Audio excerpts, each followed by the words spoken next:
আসসালামু আলাইকুম। দুপুর দুইটার শীর্ষ সংবাদে স্বাগত জানাচ্ছি আমি শাহনাজ পারভীন। প্লট জালিয়াতিতে শেখ পরিবারের বিরুদ্ধে 6 মামলায় চার্জশিট অনুমোদন। ব্যস্ত সূচিতে প্রধান উপদেষ্টা 3 মাসে 3 দেশ সফর। ইফতারের নতুন সূচি ঘোষণা বিএনপির। খুব শিগগিরই নির্বাচন নিয়ে সুনির্দিষ্ট পদক্ষেপ আসবে আলী রিয়াজ। সাবেক ডেপুটি অ্যাটর্নি জেনারেল রূপা সহ দুজনের দেশ ত্যাগে নিষেধাজ্ঞা। অনলাইন ব্যবসায় মানতে হবে হাইকোর্টের 9 দফা নির্দেশনা। জাতিসংঘ মহাসচিবকে নিরাপত্তা দিবে এসএসএফ। শেখ হাসিনার দেশকে ধ্বংস করতে উঠে পড়ে লেগেছেন হাফিজ উদ্দিন। যাবে শিক্ষার্থীদের মশাল মিছিল ও মহাসড়ক অবরোধ। আশুলিয়ায় ককটেল ফাটিয়ে স্বর্ণের দোকানে ডাকাতি, মালিককে কুপিয়ে হত্যা। বনানীতে গাড়ি চাপায় 2 নারী শ্রমিক নিহত, সড়ক অবরোধ। বিক্রি হচ্ছে ঘোড়ার মাংস, কেজি 250। বাংলাদেশ সহ ইন্দো প্যাসিফিক অঞ্চলে $27 কোটি সহায়তার ঘোষণা কানাডার। এবং মার্ক কার্নি কানাডার নতুন প্রধানমন্ত্রী। শুনছিলেন এই শিরোনাম, এবার বিস্তারিত। রাজধানীর পূর্বাঞ্চলে প্লট জালিয়াতির ঘটনায় শেখ হাসিনা ও তার পরিবারের বিরুদ্ধে দায়ের করা 6 মামলায় চার্জশিটের অনুমোদন দিয়েছে দুর্নীতি দমন কমিশন। সোমবার সংস্থাটির চেয়ারম্যান আব্দুল মোমেনের নেতৃত্বে 3 সদস্যের কমিশন আদালতে চার্জশিট দাখিলের অনুমোদন দেয়। এর মাধ্যমে পট পরিবর্তনের পর প্রথম কোনো দুর্নীতির মামলায় শেখ পরিবারের সদস্যদের বিচারের মুখোমুখি হতে হচ্ছে।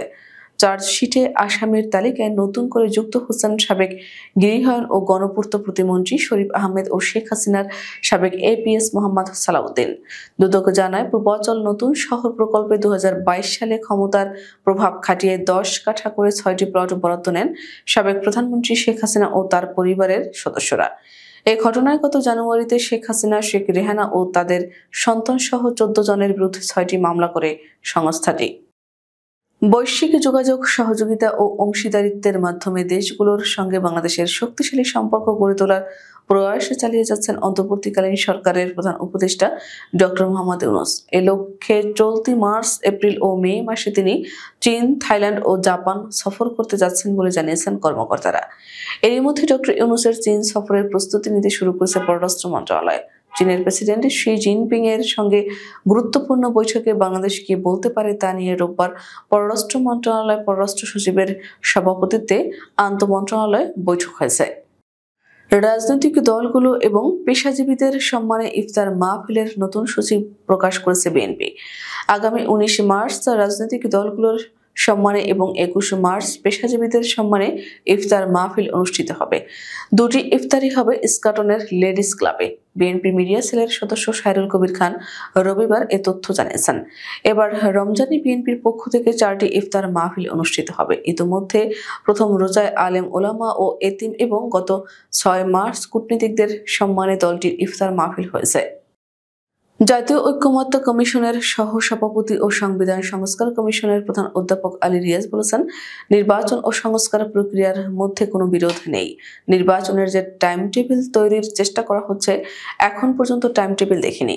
ডিসেম্বর মাসে নির্বাচন করার ব্যাপারে প্রধান উপদেষ্টা ডক্টর মোহাম্মদ ইউনূস বলেছেন, সরকারের পক্ষ থেকে বারবার বলা হয়েছে, আমি ব্যক্তিগতভাবে আশা করি খুব শিগগিরই এ ব্যাপারে আরও সুনির্দিষ্ট পদক্ষেপ আসবে।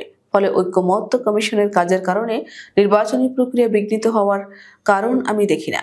সোমবার 11:30টার দিকে সংসদ ভবনের এলডি হল থেকে ঐক্যমত্য কমিশনের সংবাদ সম্মেলনে একথা বলেন তিনি।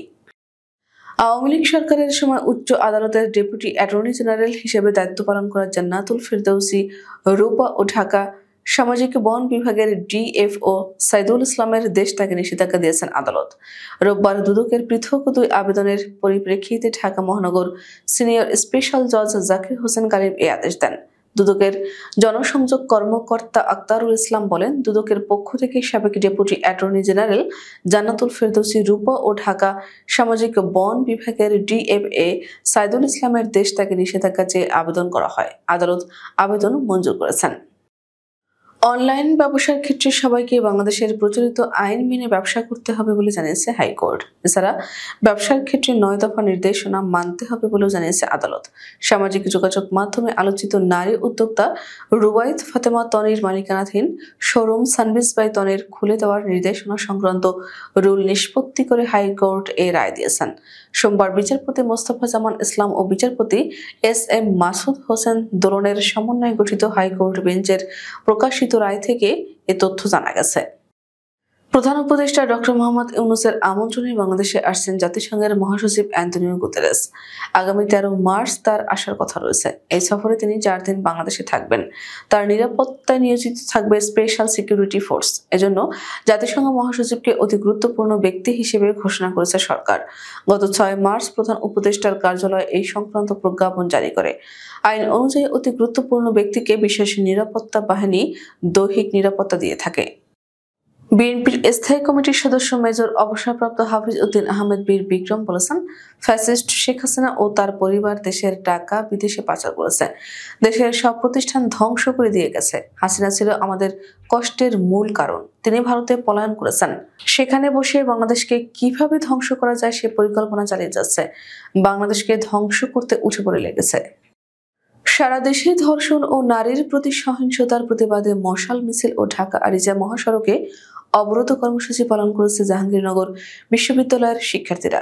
রবিবার রাত 10টায় ধর্ষণ বিরোধী মঞ্চের ব্যানারে বিশ্ববিদ্যালয়ের বটতলা থেকে মিছিল শুরু হয়ে বিভিন্ন সড়ক প্রদক্ষিণ করে শহীদ মিনারের পাদদেশে এসে শেষ হয়। অপরদিকে আরেকটি মিছিল মেয়েদের হল থেকে শুরু হয়ে বিভিন্ন হল প্রদক্ষিণ করে শহীদ মিনারে এসে জড়ো হয়।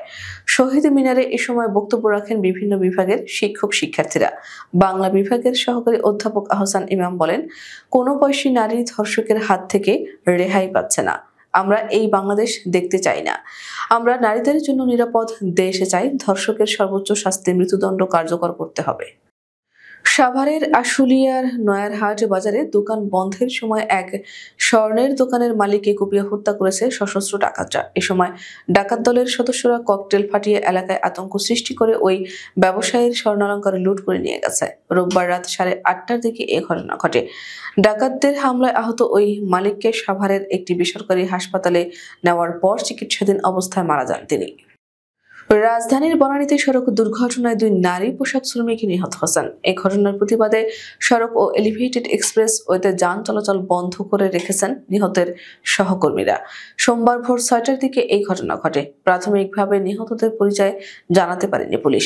তথ্যটি নিশ্চিত করেন বনানী থানার ভারপ্রাপ্ত কর্মকর্তা রাসেল সরকার। তিনি বলেন, রাস্তা পারাপারের সময় দুর্ঘটনায় শ্রমিক নিহত হয়েছেন।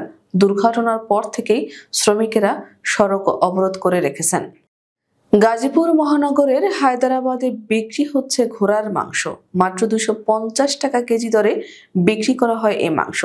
চর্বি ছাড়া ও স্বাদে গন্ধে অনেকটা গরুর মাংসের সঙ্গে মিল থাকায় এবং দাম কম হওয়ায় দিনে দিনে এর চাহিদা বাড়ছে।